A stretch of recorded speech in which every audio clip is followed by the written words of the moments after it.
सर्वप्रथम जो हमारा मुख्य विषय है आज का, राहुल गांधी जी की जर्मनी यात्रा, तो उस पे हम लोग जो है विचार करेंगे। और इससे पहले कि हम उनके क्लिप्स चलाएं, मैं आपको बता देता हूं कि जिस जगह पे वो गए हैं, जिन लोगों से मिल रहे हैं, वो लोग हैं कौन।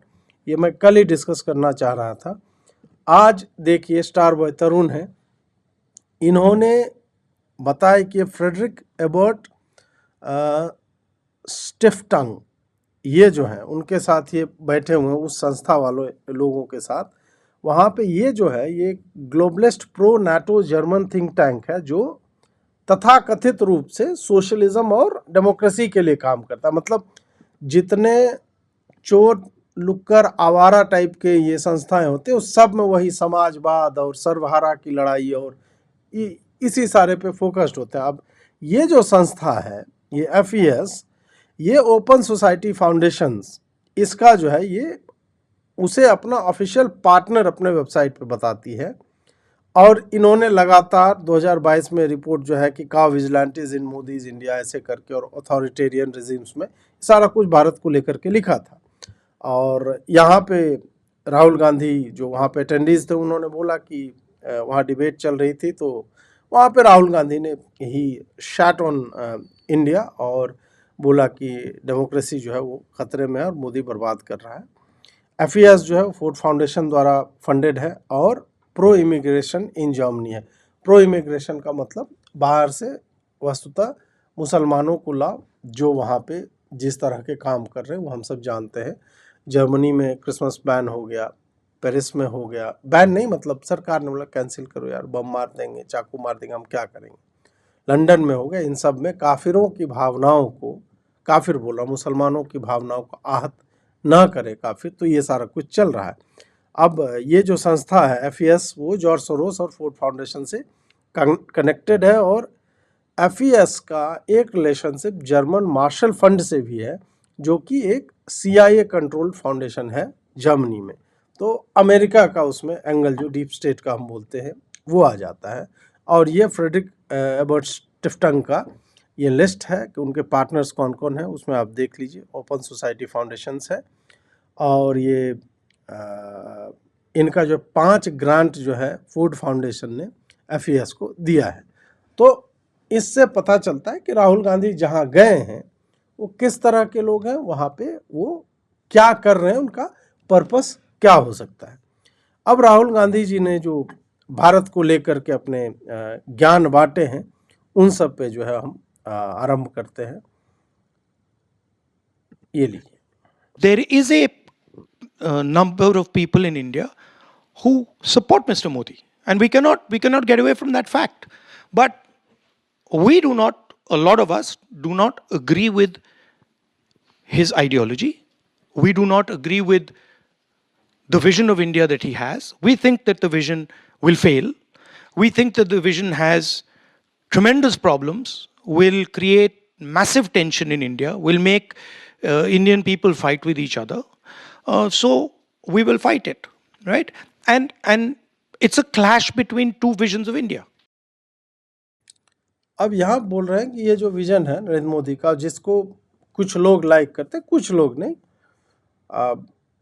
आपकी 3 राज्यों में सरकारें हैं, उनका संभवतः 22 राज्यों में डायरेक्ट या फिर अलायंस को लेकर के सरकार है, और बड़े बड़े राज्य जो है उसमें उन्हीं की सरकार है। तो कुछ लोग ने, बहुत कुछ लोग, और कई बार लाइक कर चुके हैं, मतलब 3-3 बार जो है वो सरकार में आ चुके हैं। और आप कहीं पे भी पिछले 10 या 15 वर्षों में एकाध अपवाद को, संभवतः असम का छोड़ करके, आपने कहीं पे भी पोजीशन होल्ड नहीं किया है।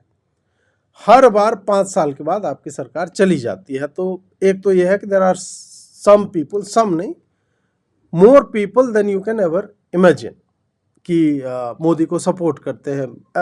एब्सोल्यूट नंबर्स की यदि बात किया जाए तो मुझे लगता है कि राजीव गांधी को जो कितना 444 या कितनी 424 सीटें जो भी आई थी उनको, कांग्रेस को, तो उसके उस समय जितने वोटर्स थे, मतलब नंबर्स की बात करें तो मोदी को उससे ज़्यादा लोग ही उसमें आस्था दिखाते हैं और बार बार दिखा रहे हैं। एक तो ये हो गया।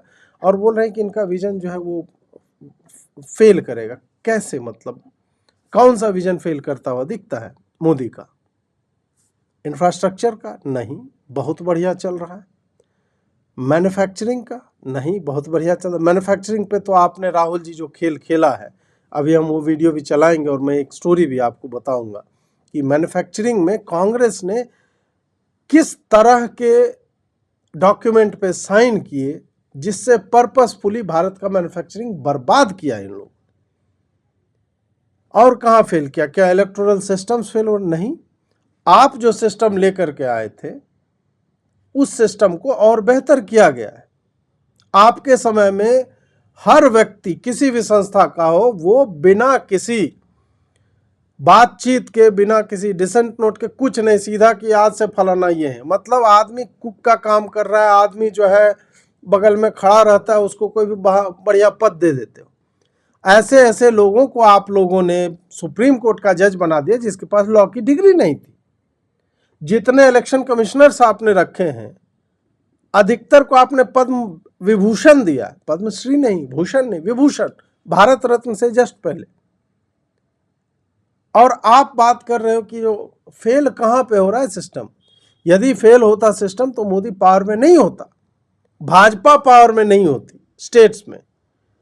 ये बोल रहे हैं कि हम लोग जो वही आपस में लड़ झगड़ के, नहीं, आपस में जितना लड़ाई झगड़ा जो है वो आप लोग के साथ है कि कभी शिव कुमार जो है लड़ रहे हैं सिद्धारमैया से, कभी सचिन पायलट और गहलोत का नहीं बनता है, कभी कमलनाथ और सिंधिया का नहीं बनता है। सिंधिया तो भाजपा में आ गए।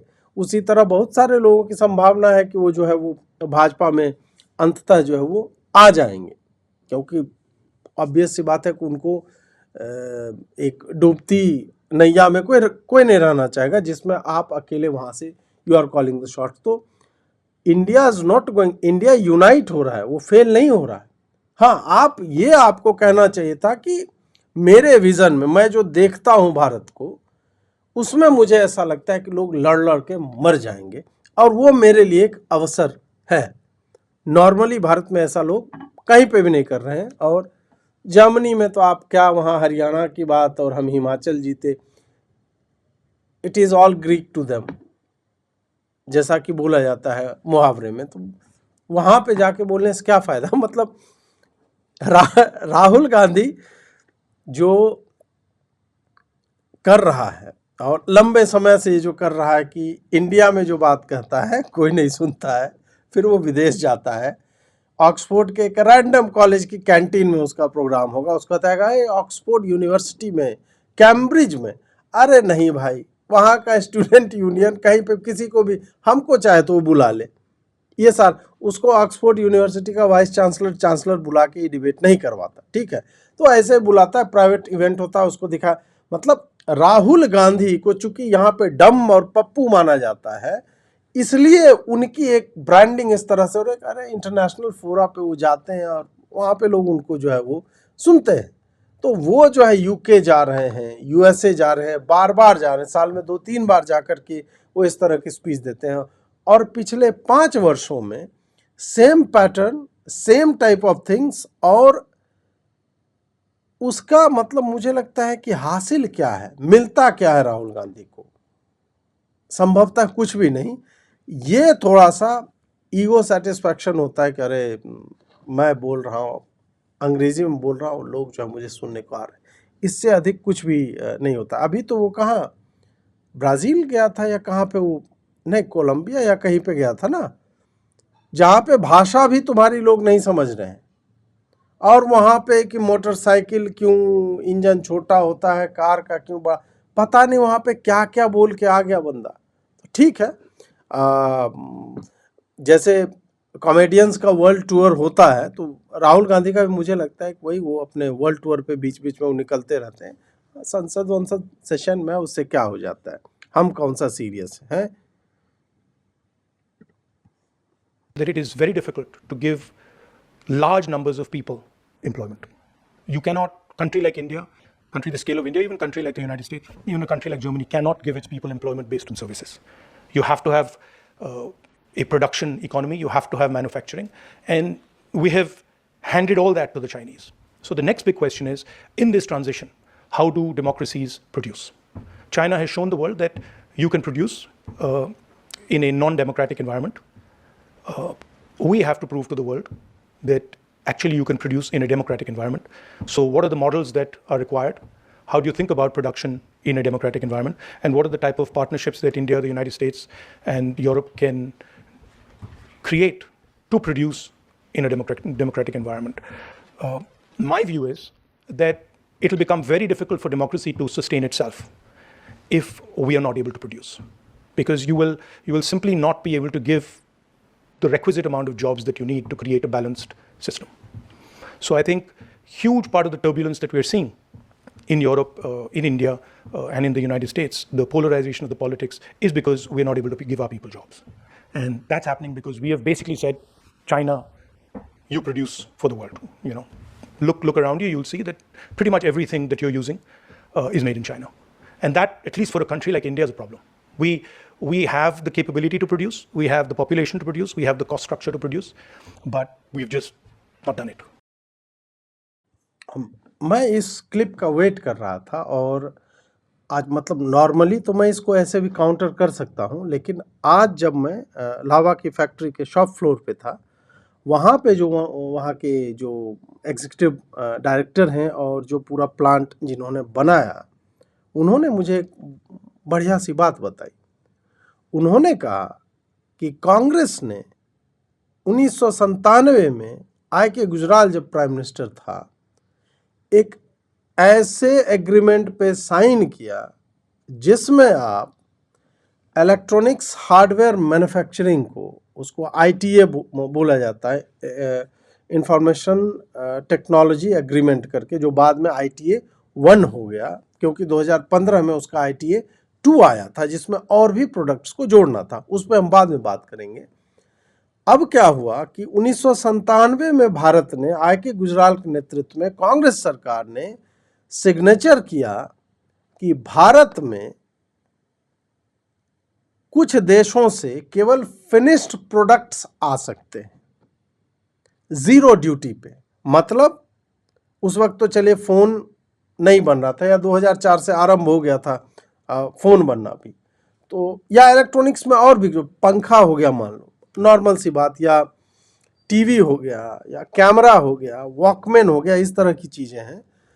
भारत अब जो हार्डवेयर बना रहा था, थोड़ा बहुत जो चल रहा था यहाँ पे, इफेक्टिवली राहुल गांधी के लोगों ने, इनके परिवार के द्वारा कंट्रोल्ड पार्टी ने साइन किया कि हम फिनिश्ड प्रोडक्ट जीरो ड्यूटी पे ले सकते हैं, लेकिन उसी प्रोडक्ट के भीतर जो कंपोनेंट्स हैं वो हैवीली टैक्स्ड होंगे। मतलब आपको मान लीजिए ये रिमोट बनाना है, रिमोट में क्या क्या होगा, एक इसका बॉडी हो गया, ठीक है, हो सकता है बॉडी आप बना लो, स्क्रीन हो गया, यहां नहीं बनता है स्क्रीन, चीन से आ रहा है, बटन हो गए, इसका पीसीबी हो गया, पीसीबी के ऊपर जो चिपसेट लगता है वो सब जो चाइना से आएगा। तो यदि आप 100 रुपया का रिमोट बनाना चाहते हैं, जो फिनिश्ड प्रोडक्ट चीन से आप इंपोर्ट कर सकते हैं 100 रुपीज में, और यहां भारत में 120 में बेच सकते हैं, यदि आप इसी को भारत में बनाना चाहें या असेंबल भी करना चाहें, तो आपको जो चीजें लगेंगी उस पे किसी पे 20% टैक्स है, किसी पे 25% टैक्स है, ये करके सेम आपको कंपोनेंट लेकर के यहां पे निर्माण करना 150 रुपये का हो जाएगा, और फिर आप 170 रुपये में 20 रुपया कमाने के लिए 170 रुपये में आप बेच रहे। यह है कांग्रेस का हासिल। कांग्रेस ने इफेक्टिवली भारत के पूरे, ये आज क्या ज्ञान दे रहा है साला, ये क्या बोलेगा चाइना को लेकर के, तुमने चाइना के हाथों में पूरे भारत का प्रोडक्शन लाइन थमा दिया कि हम कंज्यूम करेंगे, हम फिनिश प्रोडक्ट जो हम लेंगे, जीरो ड्यूटी पे हमें दो। तो आप इफेक्टिवली क्या कर रहे हो, भारत में फोन का एक मार्केट है, कैमरा का एक मार्केट है, भारत में लाइट का एक मार्केट है, लैपटॉप का है, इन सब चीजों का, टीवी का है, इलेक्ट्रॉनिक्स का, पंखे का, हर चीज का मार्केट है, लेकिन भारत में वो बनेगा नहीं। क्यों? क्योंकि जो कंपोनेंट्स, हम आज भी वो कंपोनेंट्स नहीं बना पा रहे। बाय द वे, अभी भी एक फीचर फोन का लगभग 60% जो है वो हम बाहर से ही, फीचर फोन की मैं बात कर रहा हूं, वो भी हम बाहर से मंगाते हैं। क्यों? क्योंकि वो चीज एक चरणबद्ध प्रक्रिया है कि भारत में आपको यदि ये बनाना है पीसीबी, तो आपको डेवलप करने पड़ेंगे नो हाउ कि हम कैसे बना सकते हैं। बैटरी मैनेजमेंट सिस्टम हो गया, चिप हो गया, चिप तो हम बना भी नहीं पा रहे, कुछ नहीं, तो वो क्या करना पड़ेगा, आपको बाहर से ही लेना पड़ेगा। यदि हमने 1997 में ये अग्रीमेंट नहीं किया होता तो भारत में भी जो कंज्यूम हो रहा था, तो लोग इंपोर्ट करके कम से कम सीखते कि ये कंपोनेंट है क्या, हम इसे बनाएंगे कैसे। भारत ने वो पूरी अपॉर्चुनिटी 2015 तक, जब नरेंद्र मोदी सरकार पे फिर से दबाव बना रहा था WTO, चाइना, यूएस, कि आप जो हमसे साइन करो, और ये जो ITA 1 चल रहा है उसमें और भी प्रोडक्ट्स हम ऐड कर देंगे, आप फिनिश प्रोडक्ट मंगाओ ना। वहां पे नरेंद्र मोदी ने पैर रखा, बोला नहीं, this is not going to happen, हम ये नहीं कर सकते, क्योंकि हमें अपने देश में मैन्युफैक्चरिंग चाहिए। और तब भारत में जो आप अभी भी लोग मतलब जाके देखिए, आप जो भी व्यक्ति कुछ भी बनाना चाह रहा है, ड्रोन बनाना चाह रहा है, फैन बनाना चाह रहा है, मोटर बनाना चाह रहा है, कुछ भी, तो उसमें आया तुम तो असेंबल कर रहे हो। भाई असेंबलिंग जो है मैन्युफैक्चरिंग का पहला प्रोसेस है। और जब आप मैंने सुनील जी से बात की, CEO से, तो वो आपको, वो जब आप सुनोगे तो मुझे लगता है और भी बेहतर तरीके सीख पाओगे कि वो प्रोसेस क्यों आवश्यक है। 1997 से 2015 तक आप देखो कि 18 वर्ष भारत ने इफेक्टिवली चीन को दे दिए कि हम कंज्यूम करेंगे, हमें जितना चाहिए तुम बनाओ। तो वहां पे बना कौन रहा है? इंडियंस तो वहां बना नहीं रहे। और चीन ने किस तरह से चीप छोटे छोटे प्रोडक्ट्स बनाना आरंभ किया, मतलब आप एक नॉर्मल सॉकेट से लेकर के हर चीज चाइनीज बनने लगी। क्यों? क्योंकि भारत में आप सॉकेट भी बनाना है तो ये नहीं मंगा सकते, इसका जो पावर मैनेजमेंट का होगा वो नहीं मंगा सकते। पहले आपको अनरिलायबल गुड्स उसने बनाना आरंभ किया था, इसलिए वो अनरिलायबल हुआ करता था चाइना। इसलिए नहीं कि चीन चाह रहा था कि वो बेकार प्रोडक्ट बनाए, नहीं, उसने बनाना आरंभ किया था। और फिर वो सीखते सीखते आज कई ऐसे सेक्टर्स हैं इलेक्ट्रॉनिक्स में जिसमें चीन जो है वर्ल्ड क्लास चीजें बना रहा है। वीवो का स्मार्टफोन ले लो, वन प्लस ले लो, ओप्पो का ले लो, देखिए वो कहां से आरंभ हुआ था, अभी कहां पहुंचा है। जो लाइट मेरे दाहिने और बाएं तरफ है वो आप देख लीजिए, दोनों चाइनीज। और मैं इसलिए खरीदता हूं क्योंकि मुझे कोई भी भारतीय कंपनी ये क्वालिटी नहीं दे सकती, ये रिलायबिलिटी नहीं देती। तो जब हम भारतीयता और चीन और ये डोकलाम युद्ध ये सब करते हैं, वो एक अलग एस्पेक्ट है। लेकिन जब मुझे पैसे खर्च करने हैं तो मैं, और ये डकैती करके मैं पैसे नहीं लाया, I have earned it, I have slog my ass off, और उसके बाद यह है, तो मैं वो नहीं सोचूंगा। देशभक्ति मेरे लाइट को नहीं जला सकती है, ये एक सत्य है। हाँ, मुझे 10% 20% एक्स्ट्रा रुपया लगा करके भारतीय प्रोडक्ट है जो उतना रिलायबल है दे रहा है, आई विल बाय दैट, नहीं तो मैं वही खरीदूंगा जो बेस्ट है। खैर उस पर हम बात। तो चाइना यहां तक पहुंचा कैसे? क्योंकि चाइना ने आरंभ किया कहीं पे 1997 में, या उससे भी पहले उन्होंने आरंभ किया। 1997 से उसको वॉल्यूम मिलने लगा। जब वॉल्यूम मिलता है, चाइना ने एक एक प्रोडक्ट को लेके एक पूरा शहर बसाया, डॉर्मेटरी सिस्टम, वहाँ लोग काम कर रहे हैं, वहाँ लोग वाइन नहीं कर रहे हैं कि मैं 8 ही घंटे 5 ही दिन काम करूँगा, नहीं, काम करना है, विजन है, हमें देश को आगे ले जाना है, हमें एस्टैब्लिश करना है। पैरेलली एजुकेशन में इन्वेस्ट किया, R&D में इन्वेस्ट किया, और तब करते करते इटरेशंस आफ्टर इटरेशंस वो इस अवस्था में पहुंचे। और ये जो है, ही इज वैक्सिंग एलोक्वेंट, अरे बाप रे, Germany can't provide every citizen a job. USA cannot do it. Nobody can do it. You have to have that balance between manufacturing and services. The kind of crisis the Europe is going on, and US is going on, and India is going on.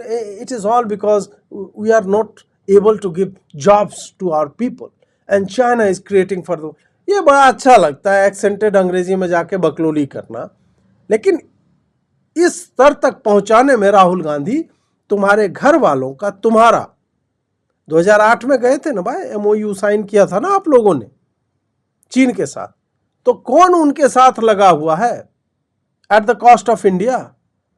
Policy level पे तुमने वैसा किया, diplomatic level पे तुम जो है भारत की मारने बजाने में लगे रहते हो। तुम किससे मिलते हो, कब मिलते हो, क्या बात करते हो, तुम बताते नहीं हो। कहां जाते हो as leader of opposition, you don't talk about it. और यहां पे तुम जो है ज्ञान दे रहे हो।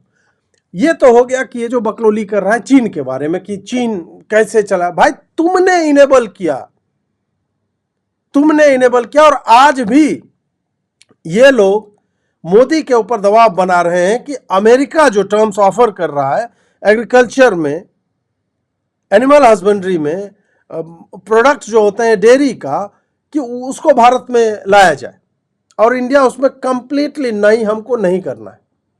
और उसका एक कॉस्ट इंडिया पे कर रहा है। उसका कॉस्ट एक बांग्लादेश में जो क्राइसिस उत्पन्न की जा रही है, नेपाल में जो किया गया है, पाकिस्तान में जो हो रहा है, पाकिस्तान जो हमारे ऊपर कर रहा है और यूएस उसकी मदद कर रहा है, सब कहीं ना कहीं उससे जुड़े हुए। तो राहुल गांधी तुम उसके केंद्र में हो, तुम इनेबलर हो इस पूरे क्राइसिस के। So you don't get to talk about this. और ये बोल रहा है कि सर्विसेज और मैन्युफैक्चरिंग का बैलेंस होना चाहिए। 10 साल थे तुम्हारे पास, तुमने क्या किया? टेलीकॉम कंपनी तुमने किस विदेशियों को घुसा है उसमें? भाई एमटीएस कहाँ का है?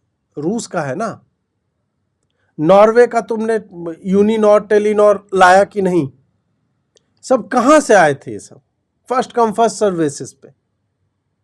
उसके बाद तुमने चाइनीज कंपनियों को फ्लड करने दिया यहाँ पे at the cost of our security. किसने बैन किया उन ऐप्स को? नरेंद्र मोदी ने। तो तुम तो यार हमारा डेटा, हमारी प्रोफाइल, हर चीज बेच रहे थे तुमने कौन सा मैन्युफैक्चरिंग का पूरा 10 साल में? क्योंकि ये ज्ञान कि मैन्युफैक्चरिंग और सर्विसेज में बैलेंस होना चाहिए, ये ज्ञान तो यार 2004 में भी लोगों को आ सकता था, 1992 में भी आ सकता था। किस तरह का ग्लोबलाइजेशन हुआ था, इस पे कोई बात नहीं करता। फिर इसमें उसने बोला कि जो है हमें यूएस से, जर्मनी से, यूरोप से हमें जो है we need your help too. क्यों चाहिए उससे हेल्प? क्यों भीख मांगने गए वहां पे? और तुम ही वो व्यक्ति हो जो यदि भारत इस संदर्भ में कहीं पे भी टाई अप करता है कि यूएस के साथ हम टाई अप कर रहे हैं, मान लीजिए जेट इंजन बनाने में या किसी में, तुम बोलोगे इतना सेंसिटिव चीज है, हम अमेरिका के साथ क्यों कर रहे हैं? हम जब उनका कौन सा F-22 या जो भी है F-16 F-18 जो होता है उस पे सब क्या बात कर रहे हैं? यही बात कर रहे हैं ना कि भाई वो तो एक बार वो किल स्विच होता है उनके पास, वो किल कर देगा तो हम जो हार जाएंगे, हम उससे क्यों? तो वहां पे भी वो बात कर रहे हो और अभी बोल रहे हो कि नहीं हमें जर्मनी से, यूरोप से नहीं चाहिए हमें। आज दुनिया बहुत खुल चुकी है, नॉलेज जो है ऑलमोस्ट ओपन सोर्स हो चुका है, और नहीं भी हुआ है, we must start at once and we will eventually reach there. हो सकता है कि थोड़ा बहुत समय लगे और जरूरत पड़ेगी तो विल टेक हेल्प, लेकिन जरूरत पड़ने से पहले ही कटोरा लेकर के नहीं दौड़ जाना है कि यार हमसे तो होगा ही नहीं, अमेरिका वाले थोड़ा सा आप मदद कर दोगे क्या? तीसरी बात जो इसने इस क्लिप में बोली कि अमेरिका में, यूरोप में जो ये क्राइसिस सिचुएशन हो रहा है उसका क्या कारण है? जॉब नहीं मिले। नहीं, जॉब नहीं है कारण, इस्लाम है उसका कारण।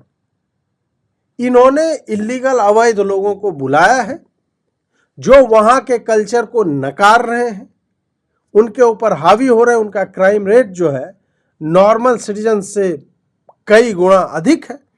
इस कारण से वहां पे क्राइसिस हो रहा है और स्टेबिलिटी वहां पे नहीं है, वो किस्म के कारण है। It has nothing to do with unemployment. Unemployment पहले भी था, क्यों नहीं नीस में जाकर के चाकू मार रहा था? व्हाइट पर्सन को नहीं मार रहा था ना, मुसलमान ही क्यों मार रहा है चाकू? वही बम ब्लास्ट क्यों कर रहा है? So it is not about jobs, it is about Islam, Quran, Mohammad and his ideology. उसके कारण ये सब हो रहा है। तो वही है कि डिस्कनेक्टेड विद रियलिटी, अपना कुछ भी सुन रहे हैं सामने बैठ करके लोग। मतलब मुझे लगता है कि इसको जो बर्दाश्त कर रहे होंगे बेचारे, मैं उसके बारे में थोड़ा सोच रहा हूँ कि कैसे ये, मतलब कैसे इसको झेल रहे होंगे ये लोग। ठीक है मित्रों, अब आज्ञा दीजिए, विदा दीजिए। और सहयोग करना चाहते हैं तो जिन लोगों को ऐड नहीं देखना है वो ये वाला QR कोड जो है यूज कर सकते हैं, और वो भी ना चले तो ये वाला लीजिए। और यही जो नंबर है उसी नंबर के माध्यम से आप हमें गूगल पे या पेटीएम, फ़ोन पे आदि के माध्यम से भी सहयोग राशि भेज सकते हैं। बाकी लाइक कीजिए, शेयर कीजिए, सब्सक्राइब कीजिए, सब्सक्राइब करवाइए। जुड़ने के लिए बहुत बहुत आभार। नमस्कार।